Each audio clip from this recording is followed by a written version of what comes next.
Қысқасын айтқанда жолаушы.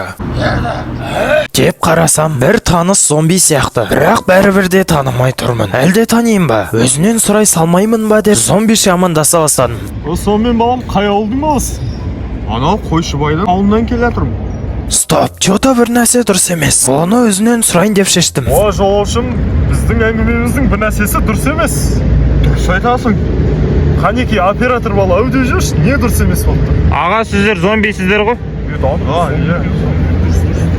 Мен оған қалай зомби болып жүрсің дедім. Ол историясын былай бастады. Мен көшеде жүредім, бәрі зомби сияқты жүр екен. Осы жылғының хиті осылай жүру ма деп, мен де зомбиға айналдым. Базар жоқ, респект, базар жоқ. Мыналардан лайк па?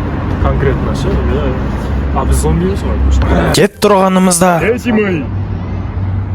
жалғасы 100 лайктан соң шығатын болады. Қысқасын айтқанда жолаушы. Бұның алдыңғы бөлімдер описанияда тұр, көріп кетсеңдер болады. Достар, видео ұнаған болса міндетті түрде лайк басып каналға жазылып кетейік. Алда тағы да қызықты видеолар шығатын болады. Барлықтарыңызға давайте.